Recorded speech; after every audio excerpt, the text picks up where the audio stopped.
pues buenas tardes. Ya bastante tarde, se nos ha hecho un poco el tiempo encima con la apertura, pero bueno, es lo habitual con estas cosas, así es que bueno, bienvenidas a todas, un placer teneros en esta segunda escuela de primavera. Para abrir el evento hemos decidido invitar a Kerstin Wolter de Die Linke, que nos va a contar la situación política del partido. La va a introducir con un poco más de detalle ahora Jaime, que también es militante de Izquierda Unida y de Die Linke.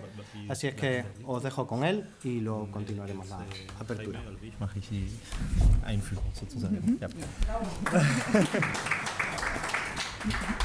Bueno, antes de cambiar al inglés, quiero decir que no me ha dado tiempo a prepararme nada, así que bueno, lo que pasa, he tenido que ir pensando mientras venía en la bicicleta y preparando las cosas lo que iba a decir, pero bueno, now I change to English, which is a bit a problem because I'm used to talk either in Spanish or in German, yeah. So now German is mixing in my head, so when I was thinking what to say today, I was thinking that we have a double condition as people living abroad, as immigrants, as immigrants. We have the place we left and the place where we are living. And in this sense, many of us or several people here are members of two parties. The party where we started sometimes to politicize in Spain, in our case, Izquierda Unida, in our case, el Partido Comunista de España, or there are some people from ECUO, from Podemos, but even anticapitalistas in the past, or other political parties or groups or social movements. But also, when we are living here for a long time, we have the feeling that we have to do something in the country we live too.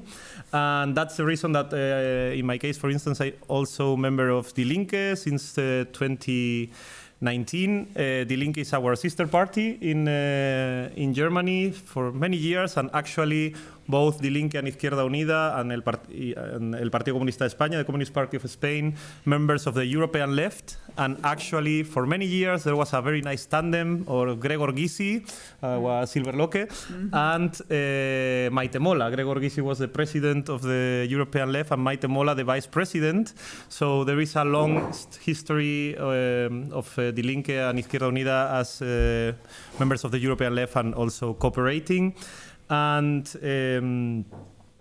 also the history, and this is what I wanted to say, the history of Izquierda Unida and the history of Die Linke is almost very similar, I would say, because Izquierda Unida, as we know, is the fusion of el Partido Comunista, of the Communist Party, and also the social movements against NATO in the 80s, in 86, if I'm right, in 1986, Izquierda Unida was founded as this kind of mixture of the old structures of the Communist Party of Spain and also social movements, especially against NATO, and with other parties like Izquierda Republicana, like CUT in Andalusia, and other parties or social movements or political groups. And in the case of Die Linke, the history of the old structures of the PDS, coming many of them from the SED, so the from Socialist Einheitspartei from East Germany, but then also the fusion with the WASG. So I don't know actually what it means, the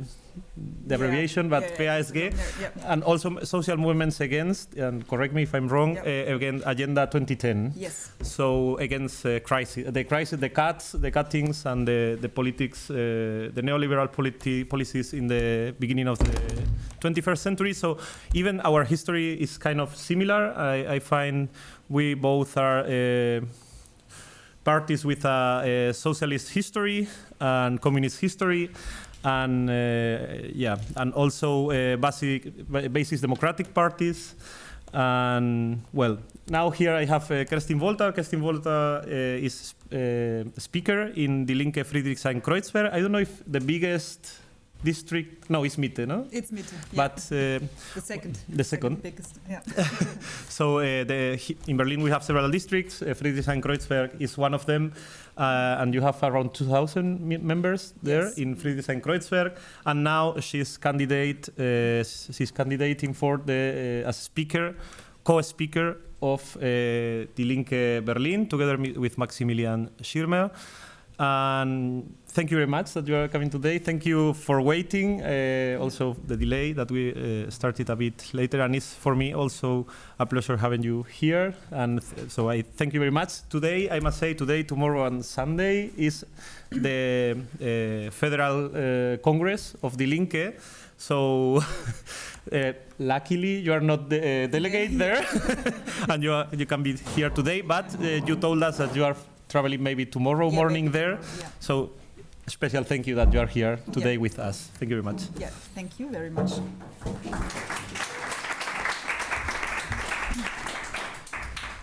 Okay, yeah, hola camaradas. But this is all my Spanish. I'm speaking English tonight.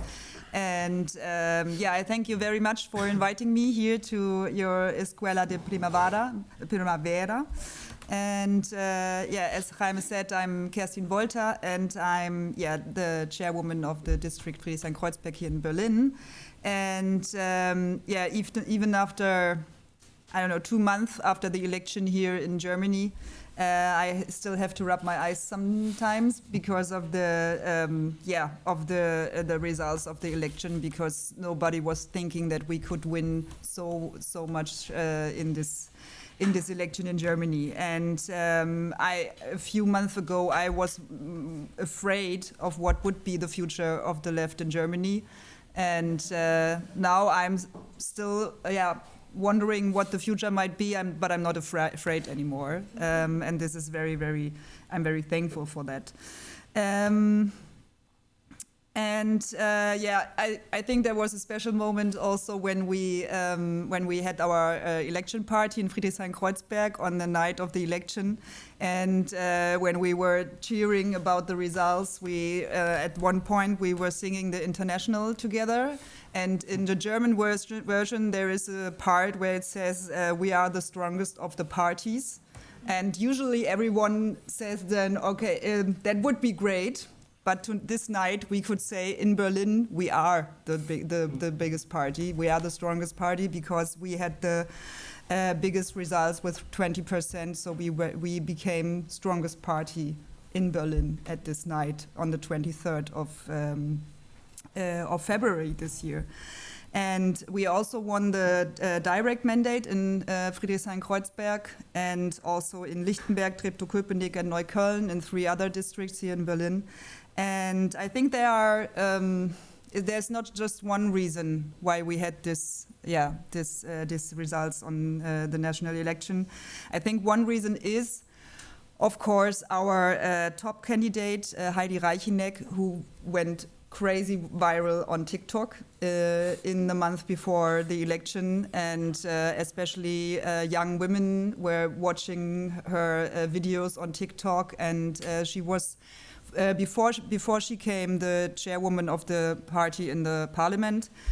She was responsible for feminist issues, and so she had a lot of content about feminist issues on TikTok, and this is, I think, why many young women were following her on TikTok. But then, of course, she talked about other things, and there was, I think she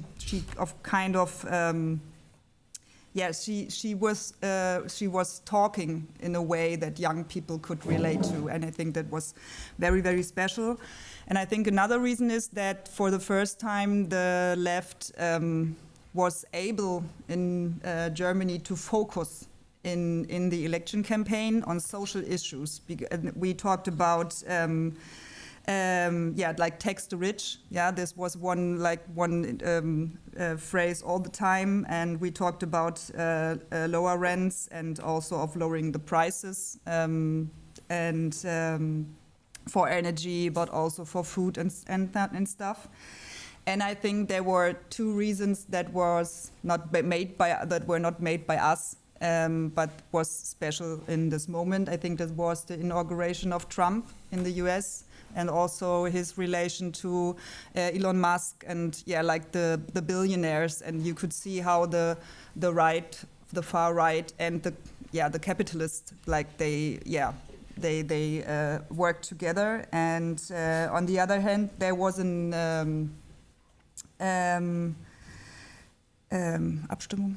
Votation? Votation in the German parliament where the conservatives voted together with the far right, with the AfD, Alternative for Germany, for a restriction of asylum rights, and this was the first time. So there was a real big shock in the in the population of Germany. And our top candidate, Heidi Reicheneck, she was speaking in a very special way of anger, and this video went viral as well. So I think this was many people were shocked, and I think that the left party was the only alternative in this situation for many people when they wanted anti-fascist politics. And however, our results were, and how we were very happy about it, but the AfD is extremely strong in Germany right now, as the right-wing parties are in so many countries in Europe, and also in other countries like in the US and in India, and everywhere, and in very, very many countries in the whole world. And right now, the AfD is on par with the Christian Democrats, with the conservatives in the polls right now. So it's really the danger is still there, even though we had this very good results for us here in Germany for the left party. And many young people, I said, voted for the left party, for Die Linke, and especially young women. But only 8% of the workers voted for the left, and it was 38% of the workers voted for the right-wing party. So I think there's a big task for us, and the center-left parties, like the Left Party, the Greens, the Social Democrats, they are shrinking.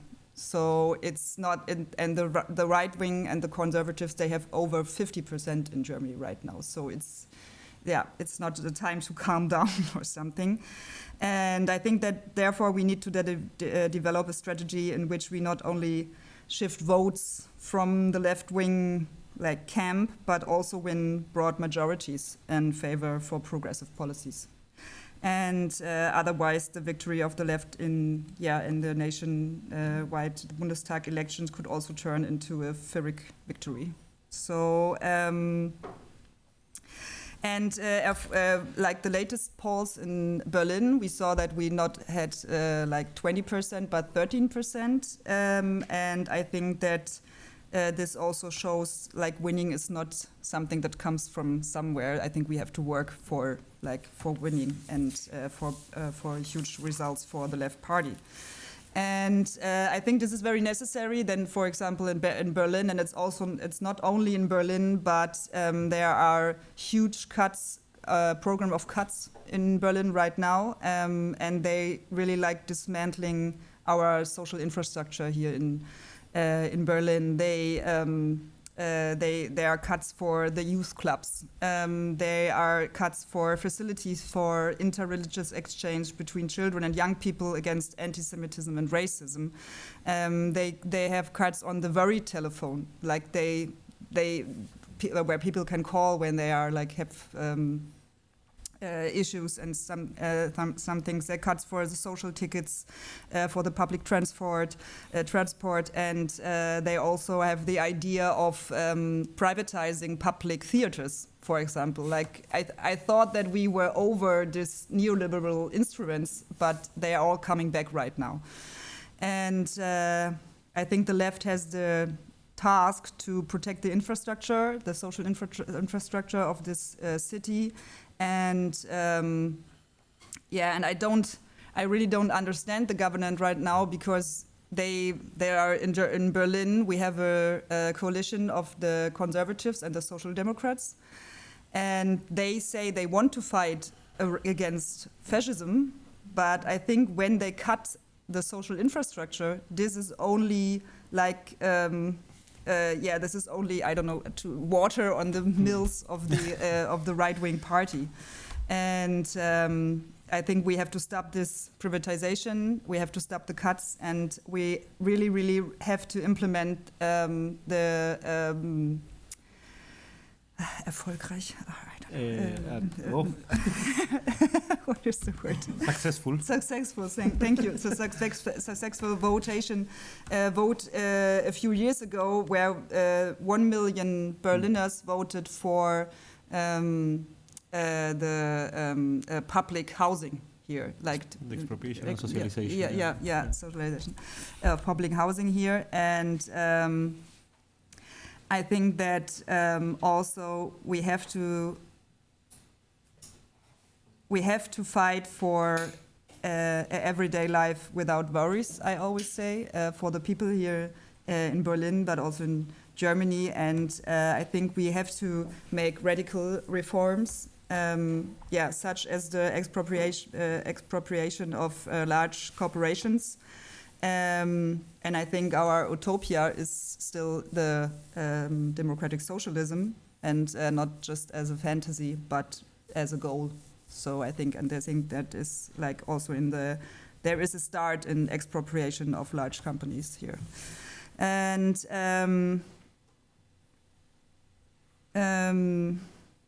when we are talking about the next elections, because we have election in next year here in Berlin. And I think we are not fighting alone just as the left party, but we are also just as strong as our partners in the civil society are, and as strong as the people trust us to represent their interests. And there's those people are also, like in Berlin, 40% of the people in Berlin, they have a migration background. 40%. And 20% of those 40% people with migration background, they are not allowed to vote. And I think this is a real problem. And we are also fighting for their right to vote, because there are people that live here for, I don't know, like centuries, and they are not allowed to vote, even though their children go to school here or they work here. And I think this is a really, really much problem. And however, we must also take and stand against racism in the state institutions, in the police, or also in the public offices.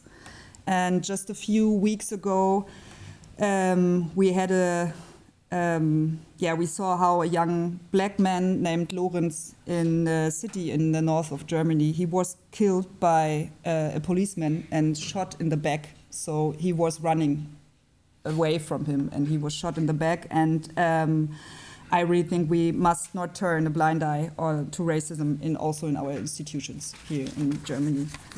And I think we also have to take care, or we must not allow Jews in Berlin, but everywhere in Germany, but also in Berlin, to be increasingly afraid of attacks, and Jewish institutions to have to worry about vandalism. Just as we must not allow critical scholarship at universities to be suppressed, and in solidarity with Palestine to be placed under general suspicion in the name of anti-Semitism. So this is also a problem we really have here in Germany especially. And also, and this is a really big topic here in Germany right now, the rearmament here in Germany. The government just decided to relax the debt brake we have here in Germany, but only for national defense and armament funds, not for bridges or schools or the health system or something, just for the defense, just money for the defense. And there are also companies also in Berlin that are converting their production to armament from civil production right now. So there's a huge problem. And I think this is the perfidious thing about the conservative parties and even the Social Democrats. They want to supply weapons to all over the world, but they don't want to take the people who are fleeing from the weapons. I think this is, I don't get it. And I think that Germany must stop the supply of weapons to Israel because Israel's army is committing crimes and under international law in the Gaza Strip right now. And we all follow the news about this incredible, horrific situation of the people in Gaza right now. And I think there are a lot of challenges ahead. And still, I think we have we have a real opportunity right now in Germany because we have a lot of new members. I don't know if you followed the news about that. We had 70,000 new members just in the last, 3 months or something. No. So this is really, really, really crazy. And I think it's a really, really chance to work with those new members and get to know each other, learn from those who are already there and went to the crisis we had here and in the German left here. And but also learn from new ideas. And I think everyone who is in the left party right now, he's also he is spreading the idea of another world, of a better world. And I think we have nothing to lose, I say, but we have only a world to gain. And I really, really think that we have to work or strengthen our international relations in the left parties, because the right-wing parties, they are doing it. They are nationalists, but they are connected all over the world. And I really, really think we have to be better than them. So that's the only way we can win, not just in Germany, but also in Europe, and win the world. Thank you.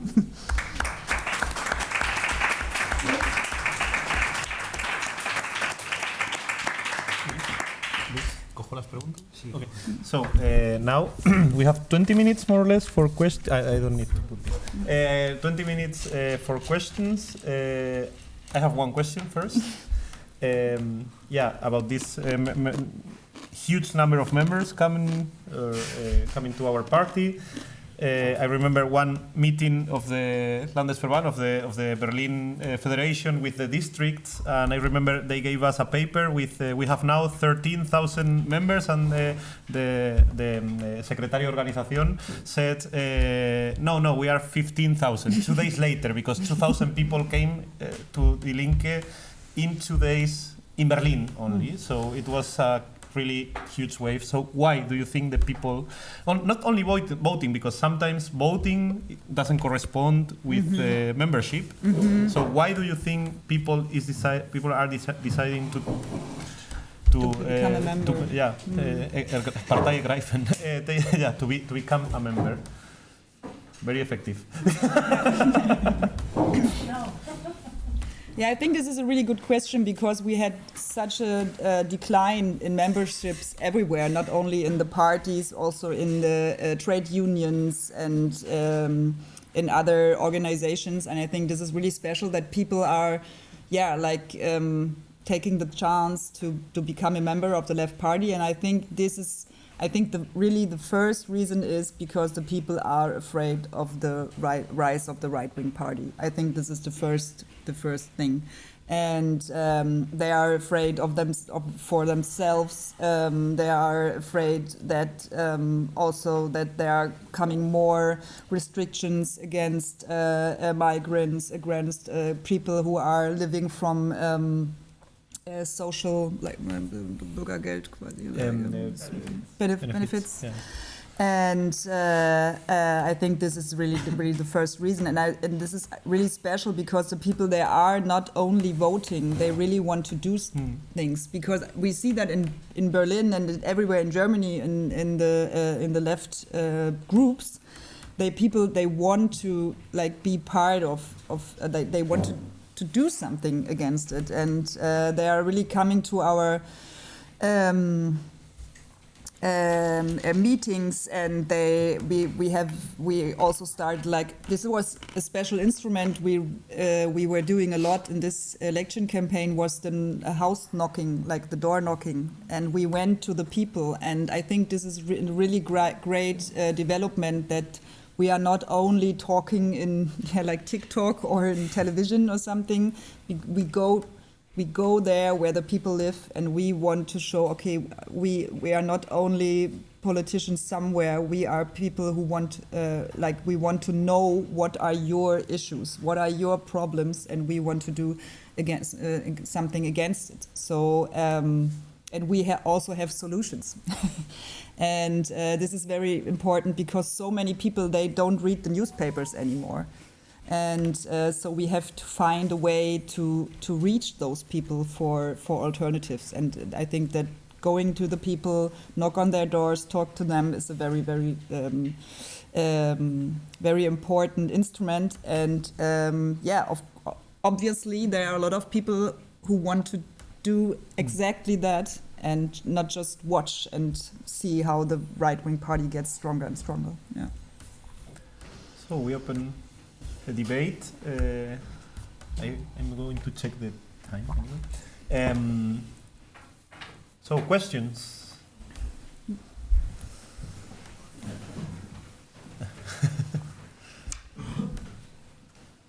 So first of all, thank you. It was really interesting, at least for me, because I'm not familiar with the German context, honestly. But I wanted to ask you specifically about social media, because as we all know, it's most obvious on social media, these extremists and these far-right people. And I think all over Europe that we are not reaching specific target people, especially the young one. And I just wanted to ask you if you about your strategy, how you're doing social media, if you target that besides the streets, of course. Mm-hmm. I think the door opener is what Heidi Reichnick did. She talked about the topics of the young people. So she talked about feminist issues, queer feminist issues. She talked about, she also talked about the Corona situation, where very, like, especially the young people, they were like schools out and they couldn't meet their friends and so on. And I think that she was talking about that. And I think this was one. And I think there was also a strategy that was not only from us, but then connected with us from young left-orientated people using TikTok, talking about left issues and then talking about the left. I think it was not only us as the party members, but people connected to us and talked about left issues as well.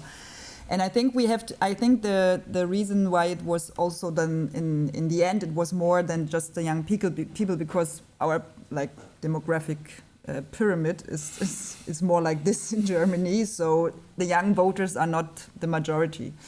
It's in other countries it's different, but in Germany it's a small group. We have the pensioners. Yeah, I don't know.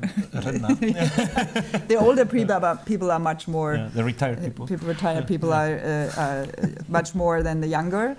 But when we had this huge success on TikTok, also the media was talking about us and so on and so on. And so it went from the TikTok success to the real world. So somehow, yeah.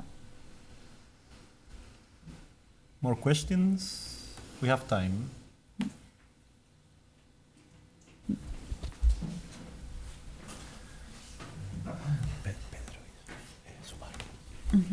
Thank you very much. And for your interesting explanation. And only one question is your opinion about the most significant explanation for explain the success of the AfD in Germany.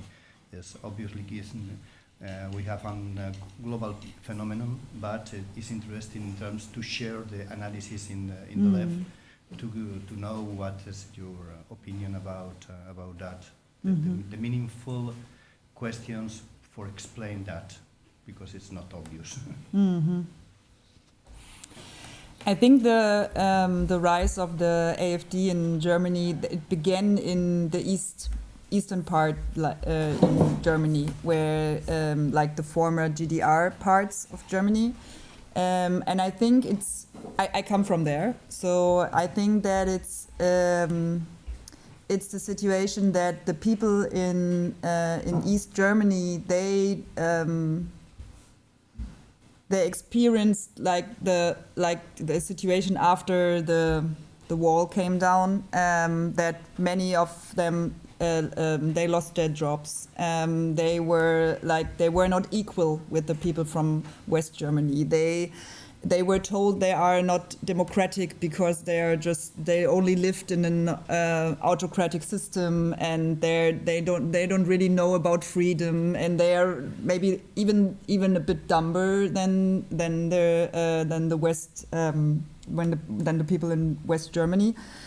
And I think that was an experience where where the right-wing party could tell another story and give them back their Stolz, I don't know. Pride, yeah. And by telling them, okay, you are okay people, and it's the migration which is the fault for all, blah, blah, blah. They are not telling they're also telling it's the elites, but they are telling the elites they letting the migrants in. So this is a problem, because this is the story about Angela Merkel, for example, when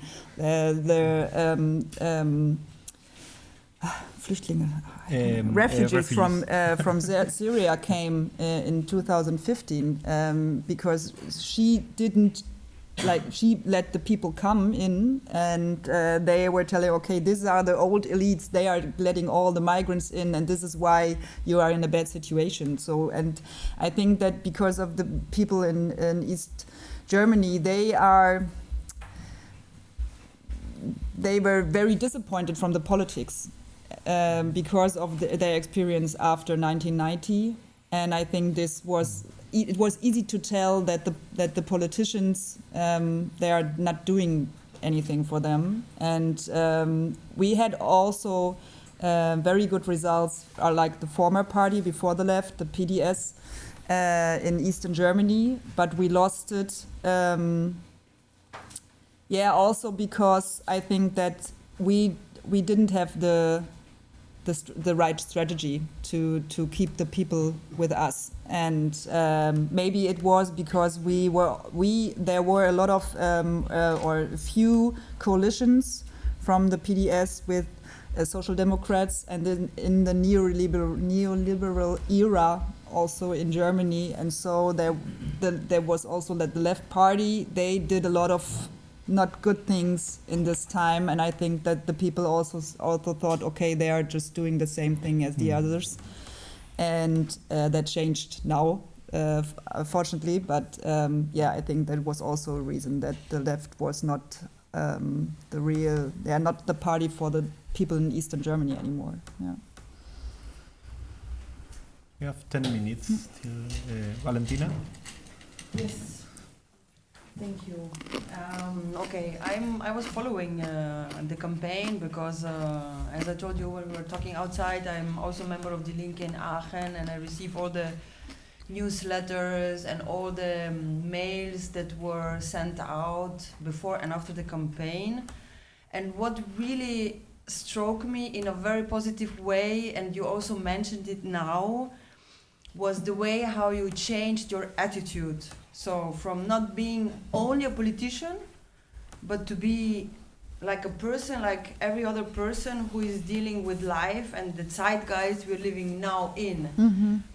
And I would really like to congratulate on that, because I think it's the key change of perception how we need to work as the left. Mm-hmm. Because we need to do that. It's more like social work or psychotherapeutical work if you want. And one thing what I received in this email, and I also forwarded to my colleagues in Levica in Slovenia, for those who don't know, they are also active, was that beside of doing this field work and knock on the doors and really listen to the people, not say what we need to do or present our program and so on, but really to talk to the people and listen to their fears, doubts, whatever they had. Another issue that really struck me as a very positive and another good example was when they wrote in the email also, let me see if I translate it really good into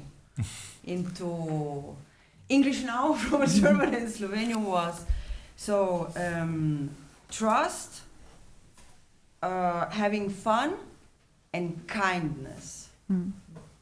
You know, I mean, if we reflect on that, it's really what people need, even more in these times of, let's say, dark ages somehow, and how we can be different than other parties, so to be more human. So maybe some reflections on that, because I think it's really something that we need to devote it more reflection and more use of it in our political work, so that it's not only political, but it's more, let's say, humanitarian or humanist. I don't know what the exact description would be. Yeah, it was more a comment, no? Not a question. Yeah. No? Yeah. Yeah. Are there more questions? Maria.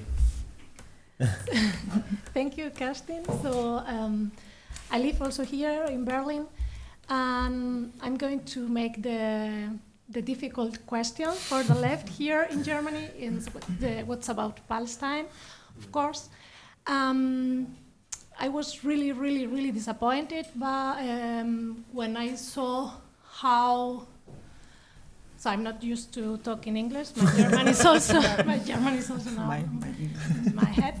I was really disappointed when I saw that a part of the Linke didn't say loud and clear, we condemn this genocide, or of course they don't use the word, but we condemn what is happening in Palestine.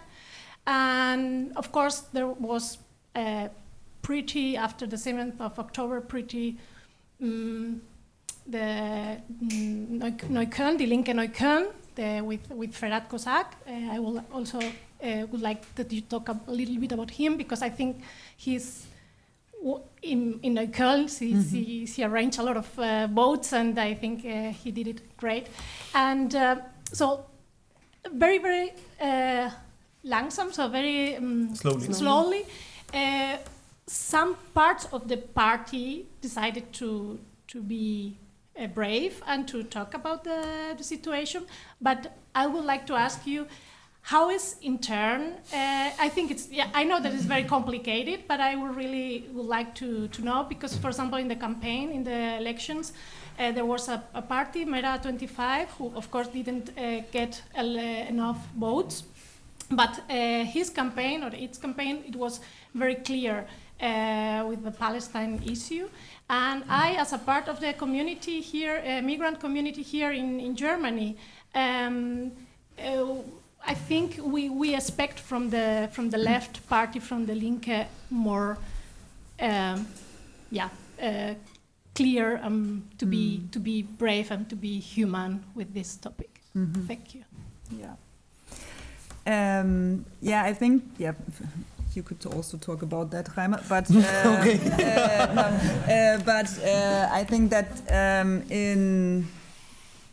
I think we have a lot of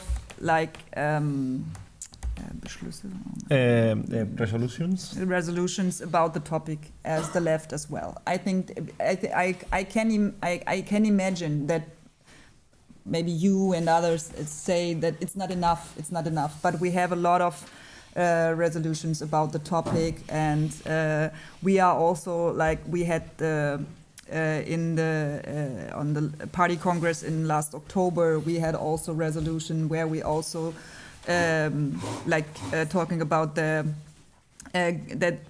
the UN is checking on, is it a genocidal or is it genocide, what is happening in Gaza, and nonetheless, I think it is difficult for us, the topic here in Germany for the left, because we have the history of the Holocaust, and this is why a lot of people are very much aware of anti-Semitism here in Germany. And of course, it's connected to the question of the Israel state and protection of Jews in not only in Germany, but also in the world. And I think there has to be nonetheless a change in looking on the situation in Israel right now, because there is a right-wing government in Israel. And I think it is changing, but I think sometimes you have to understand that it's not easy to change. It's also I think sometimes I compare it to the situation when Russia attacked Ukraine, because a lot of people, or especially from the SED, who were were also already members in GDR in the party there, they have another view on Russia. Yeah, they always thought, okay, this like the US. They are in wars all the time, and they are attacking other countries, but not Russia. And now something changed, and it was very hard for them to realize that Putin is not the Viet Union anymore, and like the whole system, the global system, it's developing in another way. Sometimes I compare it to that, and this is why it's sometimes easy, or it's not so easy for everyone, to check on the new situation also in Israel. But I think it's very important that we are very clear on the topic, and especially, I wish we were more outspoken also about the repression on the universities, but also in the institutions, on the streets as well, like when the protests. And I wish also that we can shouldn't be so afraid. But it's not so. I think it's more. In other countries, it's easier to talk, to be in solidarity with the people in Gaza than in Germany. So because it's because the media and everyone is so on you when you are not or every word is put on the wage. Do you say that? Yeah, I don't know. And and this is the reason. But I think we have to be more brave to talk about that. Yeah. Since you told me, maybe you can tell something as a double member of Izquierda Unida and Die Linke.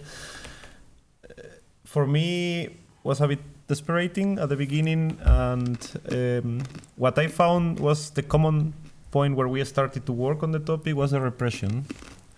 On the views about the state of Israel, the views in Germany are extremely difficult. It's totally difficult, but I found many people inside the party who started to engage, I would say, or to talk about it regarding the repression. It was like, okay, this is a no-go area.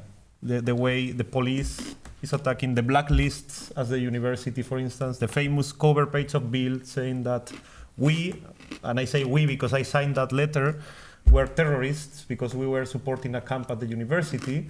And this was like a turning point also on the view internal, at least. And I agree that the resolutions have evolved from the very beginning. But still there are some parts in the party, or some groups inside the party, like the anti-Deutsch, they exist in the party, which is a German phenomenon. So, and I'm asking, many of you, Luis Sanz, other member who's working on political sciences, I asked him, please write an article about the anti-Deutsch, because it's a German thing, and it's very difficult to explain what this is, because it's a left, coming from abroad is very difficult to understand, because my first demonstration here was seeing an anti-fascist flag with the Israeli and the US-American flag together. And when you come from abroad, this is a mixture you won't see in any other place. So I asked Luis, please write an article on the anti-Germans, also the anti-Deutsch, anti-Germany. and they are parts of the party or some groups, and they are not the majority. They are I don't know how big, but some groups inside the party which follow this line, and they are from Marxist tradition. So they come from a Marxist tradition, and this is a very peculiar thing in Germany. And I think there is also some fear too, because when you are also not only, like in my case, a speaker of a district, but also public worker, you can be tracked in a social media or whatever, and it happened already, and become a shitstorm very easily. And I think they play with fear, and there are some parties playing also with this media and some groups of making pressure in this direction. So in Germany, it's very difficult to talk about Palestine, and many people, we know people who are public workers who actually don't say nothing because they know even the work is in risk. They can be fired, and it happened already, for instance. So I think there are many factors. Sorry, because this topic, is. So, 20 minutes already. Do you have a last question? But very fast. Yeah. What do you think about Sara Party? Hostia! BSV. What do you think about Sara Party, BSW? BSV, yeah. The other big topic. Ja. Was ich dazu sage? Was ich dazu sage? Yeah, what do you think about BSV?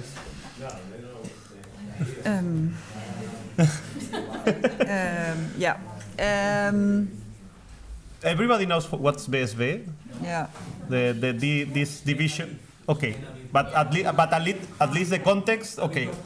Yeah. Sarah Wagenknecht was one of our populist members of the left in the last years, and she and a few other members, they split from the left in like 1.5 years ago. This was, for example, the moment where the rise of the membership began already. So this was a very, very it was just a very, very bad time for the left, because I think this was also a reason because we couldn't fight against like playing a role in society, because we were only like talking about ourselves with ourselves, and we were fighting against in the media and everywhere. And I think the reason, or I think what was the problem in the end was that the fight for workers' rights and the fight for feminist issues, the fight for migrant rights, they were like that they were also, it was also always a fight about like could we do it all together, like it's hard for me to say it in English, but it was because when you were a feminist, then you were told, okay, you are not there for the interests of the working class, so, and you leave them behind. Or I think that other left parties had the same discussions, not only in Germany.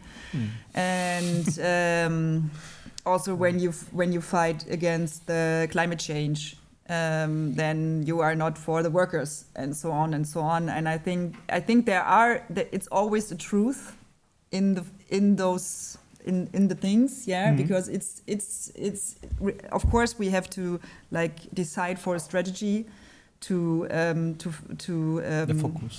focus, but also like we always have to put the class issue in the middle of our strategy. I think this is important, and I think this is not what all of our members every time did. So, but in the end, one could see that now when Sarah and the others left and found the new party, that it was good that we are not in one party anymore, because they are dealing also, or they say you should also not work together, but they voted also for this restriction of the asylum rights when the conservatives voted with the AfD. They voted with them. So, and they also have they were talking also about against people, homeless people or workless people, and or not employed people, and I think that was a real. Yeah, it was a real problem, and it was good that we are not. I think in the end, it's good that we are not together. But when I was in the situation a few years ago, I was also afraid about it, because I think it's like when the right-wing party is rising, it's always not a good idea when the left splits.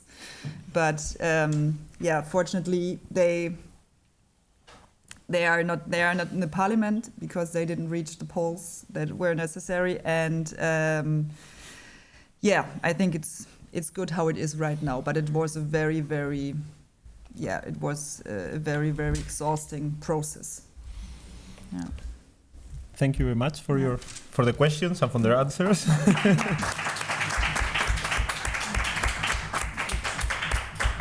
And now it's your turn, Luis. Y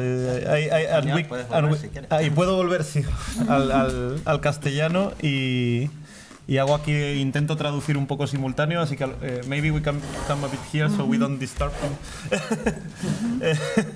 Todo tuyo. Yo me he quedado ya con la boca seca y de hecho voy a coger un poco de agua. Vale, pues de nuevo muchas gracias a todas por la asistencia. Yo me presento, soy Luis Cortés, el coordinador de Izquierda Unida Exterior, y bueno, pues como coordinador de la Federación de Izquierda Unida que organiza este evento, pues de nuevo agradeceros la asistencia, también agradecerle a Kerstin que haya dado la charla de invitada de la apertura. Dankeschön. Y nada, y bueno, agradecer, primero decir que esto ha sido el trabajo, la preparación de esta escuela ha sido el trabajo colectivo de toda la militancia de Izquierda Unida en el exterior, en especial la Asamblea de Berlín, que se ha pegado muchísimo trabajo de logística y de preparación, también las compañeras que han estado trabajando con el tema de comunicación, y también un esfuerzo de toda nuestra organización, de Izquierda Unida Federal, tanto a nivel del apoyo que nos han brindado en el tema logístico como a nivel también económico. Esto no sería posible sin el esfuerzo también de la participación militante y de las personas que componen Izquierda Unida en su conjunto. Yo tenía preparadas aquí unas ideas, me tocará, porque ya creo que estamos todas muy cansadas de los viajes y demás, y se nos ha hecho un poco tarde.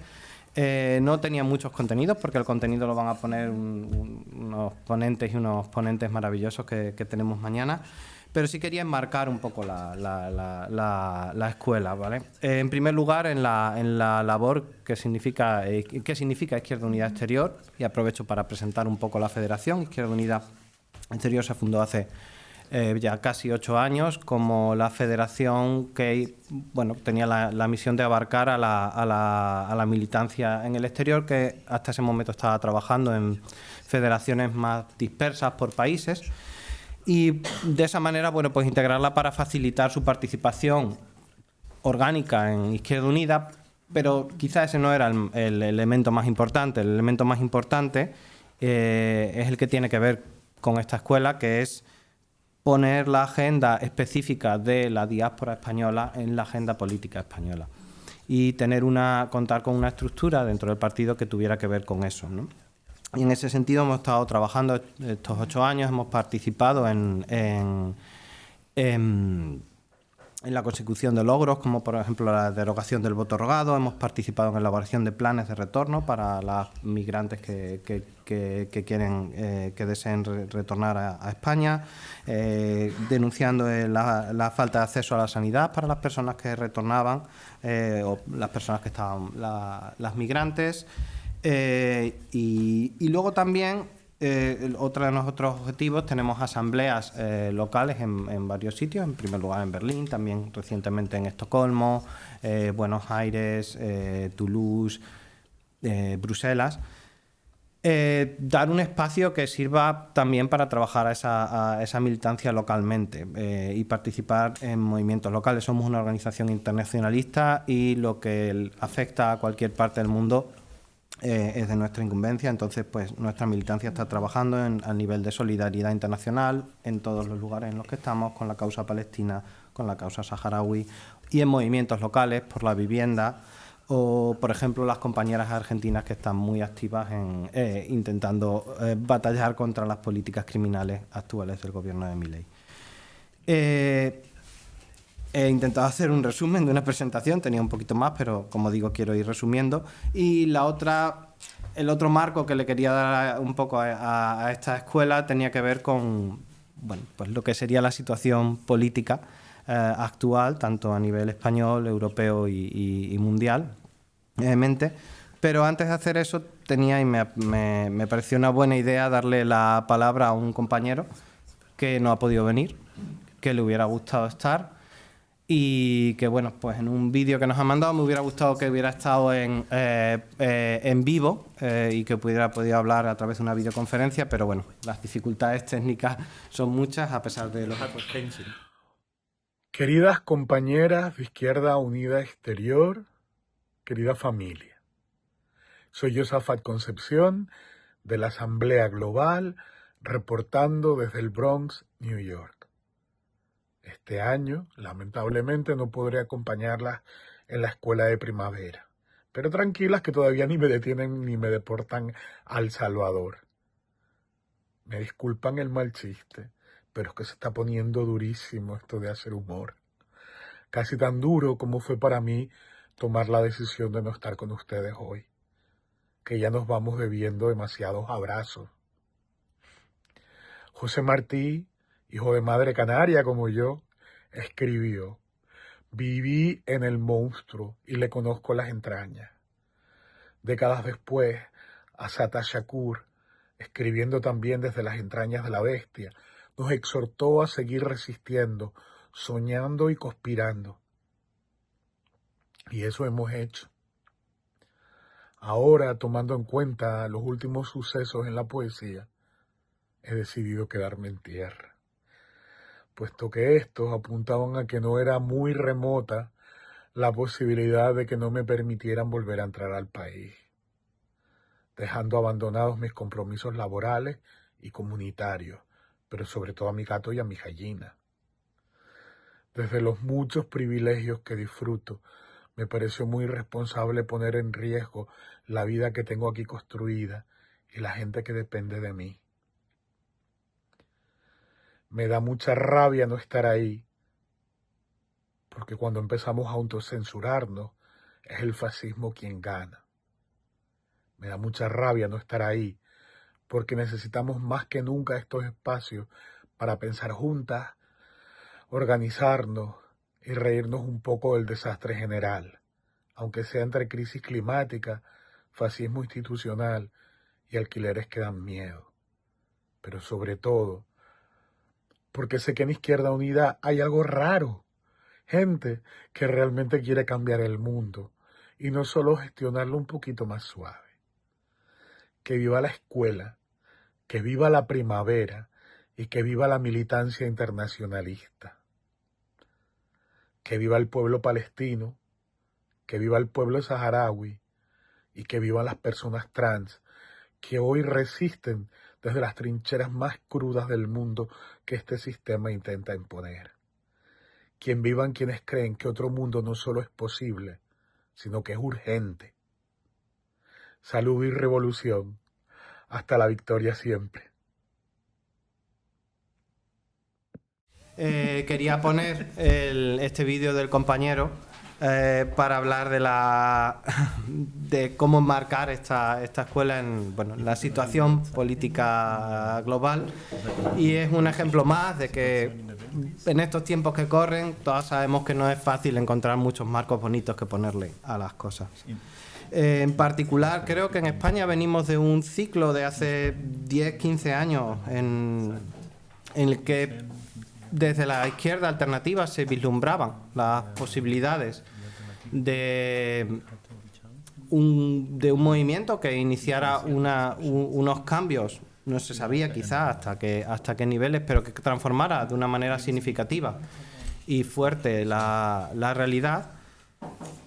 movimientos en el que, por supuesto, todas seguimos, pero creo que si nos hubieran preguntado entonces qué mundo imaginábamos a fecha de hoy, probablemente no imaginábamos una utopía socialista a fecha de hoy, pero probablemente tampoco imaginábamos el mundo que tenemos. Vemos los problemas que están surgiendo y cómo el fascismo está avanzando en todos los niveles, Europa, Norteamérica, pero también otras partes del mundo. Vemos el horror de la guerra y la invasión en Ucrania, vemos el horror del genocidio en Gaza, y nos damos cuenta de un mundo en el que la derecha y la extrema derecha no solo tienen la ventaja, que quizás siempre la tuvieron, sino que también tienen la iniciativa. Y eso quizás es lo que peor estamos encajando y no hemos terminado de encajar en la izquierda. Maneras de enfrentarse a eso, desertar. Si después de tantos años de trabajo y esas expectativas no valen la pena, pues, ¿qué hacemos? Repliegues identitarios, que también los hay. Bueno, si todo se va a ir al carajo, por lo menos yo estuve en el lugar correcto. Yo estuve en el lugar en que decíamos las ideas correctas, a pesar de que no consigamos cambiar nada. A mí esos espacios me aparecen a veces más a búnkeres morales similares a los que los millonarios se quieren construir ante la catástrofe. Yo creo que en Izquierda Unida hacemos un esfuerzo por mirarle al monstruo a los ojos y seguirnos dando razones reales por las que sigue mereciendo la pena estar en los movimientos e intentar cambiar las cosas. Y voy a mencionar tres. La primera, porque a pesar de que el fascismo está avanzando, ya está aquí, ya no es una amenaza potencial. En ningún sitio está escrito qué lejos va a llegar ni cuánto sufrimiento va a causar por el camino. El fascismo y el avance del fascismo no es algo que se observa en una gráfica o que se mira en un mapa. El avance del fascismo es el sufrimiento de vidas humanas y tenemos el deber de que nuestra acción política se dedique a intentar evitar en la medida de lo posible ese sufrimiento. Porque en cada victoria de derechos y en cada derecho conquistado y en cada derecho que no se pierda hay muchas vidas humanas que dejan de sufrir. Hay una mujer que puede decidir sobre su cuerpo en libertad, hay una pareja que puede expresar su amor en libertad, hay un niño que va sano a la escuela, hay un pueblo que no le destruyen su entorno con megaproyectos, hay un bombardeo que no se produce. Ese es el sentido de nuestras luchas, ese es el sentido de muchas de las luchas que vamos a conocer mañana, y creo que ni el frío análisis político sobre la situación, mucho menos el cálculo electoral, pero yo diría que tampoco el anhelo de sembridad o de cambios radicales que queremos nos pueden cegar ante esas realidades inmediatas. Y creo que en ese sentido el trabajo de Izquierda Unida en todos los espacios, en la calle, en las instituciones y también en los gobiernos en los que estamos, va en esa dirección, conseguir mejoras concretas y evitar el sufrimiento de muchísimas personas. Pero no nos conformamos con resistir. Vamos a por más. Queremos una transformación real de las cosas que hoy día parece lejana. Pero, como decía Naomi Klein en un reciente artículo, que luego volveré a citar, aunque hoy parezcan las transformaciones que lejanas, la realidad es muy distinta. Estamos con la crisis climática, con los cambios geopolíticos que se están produciendo, el mundo va a cambiar. Sí o sí, la pregunta es ¿hacia dónde? Y en ese sentido no podemos esperar sentadas, aunque hoy los cambios no nos veamos con la iniciativa para iniciar los cambios, cuando se abran las ventanas de oportunidad, no va a ser lo mismo que hayamos hecho un trabajo, aunque hoy parezca invisible, de construcción de redes, de construcción de confianza, de experiencia, de propuestas y de alternativas. Y ese creo que es el sentido de la iniciativa que vamos a discutir el domingo de convocatoria por la democracia que ha lanzado Izquierda Unida. No quedarnos a la defensiva, sino estar pensando también en alternativas para que cuando las ventanas de oportunidad se abran, estemos ahí, estemos preparadas. Y finalmente, y ya con esto termino, no quiero alargarme, creo que quizá lo que le da más sentido, el aspecto que le da más sentido a esta escuela. Y que tiene que ver con que si realmente queremos cambiar las cosas también tenemos que replantearnos la forma en la que hemos estado trabajando e intentar ser coherentes. Y no me refiero a una coherencia en el sentido de crear espacios de pureza moral donde nos estemos vigilando las coherencias entre nosotras, ni mucho menos ese repliegue identitario del que hablaba antes. Ni tampoco ser naïfs, o sea, en los espacios humanos el desencuentro, el conflicto son inherentes a los grupos humanos, pero también lo son el reconocimiento, el diálogo y la voluntad de superar esos conflictos y de llegar a acuerdos por bienes mayores. Entonces, este aspecto lo formulo en preguntas muy concretas que creo que tenemos que hacernos desde el espacio de la izquierda alternativa y transformadora. Por ejemplo, somos creíbles cuando pedimos una solución pacífica y diplomática a los conflictos y no somos capaces de ponernos de acuerdo entre nosotras de forma amplia para generar alternativas. Somos creíbles cuando pedimos una sociedad de iguales, pero luego trabajamos en organizaciones que construyen jerarquías que dejan el trabajo de base como algo ornamental. Somos creíbles cuando queremos decir que queremos vencer la dictadura de lo mediático, que no solo es una dictadura de contenido, es una dictadura de método. Y sin embargo lo apostamos todo lo mediático y descuidamos espacios de debate y de reflexión serena. Y finalmente, buscamos un mundo donde poner la vida humana en el centro y no somos capaces de construir espacios espacios para la militancia que sean lugares también que pongan en el centro la vida humana y que no sean lugares hostiles para la vida en común. Creo que esos aspectos son algo que tenemos que repensarnos y creo que el sentido de esta escuela y la manera en la que se ha estructurado ha tenido en gran medida esas preguntas en la cabeza. Y ya desde el principio, si habéis visto, queríamos usar en parte esta escuela para hacer un homenaje a una conocidísima luchadora y revolucionaria, Rosa Luxemburgo, teórica imprescindible, revolucionaria coherente, todos lo conocemos, pero quisimos realzar un aspecto que es menos conocido y es que era una persona de una vitalidad arrolladora y que esa vitalidad era lo que realmente le daba el sentido a su lucha mucho más que la teoría política. Y por eso escogimos ese herbario con la figura que tenéis ahí como un herbario que ella realizó en prisión mientras estaba pasando los momentos más duros para poder mantener ese lazo de vitalidad que le diera sentido a las luchas. Y iba a terminar con una cita de Rosa Luxemburgo, pero prefiero usar otra autora más actual, que también escribe recientemente en el mismo sentido, en un artículo difícil. Es Naomi Klein en el artículo el auge del fascismo del fin de los tiempos, si tenéis ocasión de leerlo. Es un artículo duro, pero tiene este párrafo y con este término. Nuestros oponentes saben muy bien que estamos entrando en una era de emergencia, pero han respondido abrazando delirios letales y egoístas. Habiendo comprado diversas fantasías apartidistas de seguridad atrincherada, están eligiendo dejar que la tierra arda.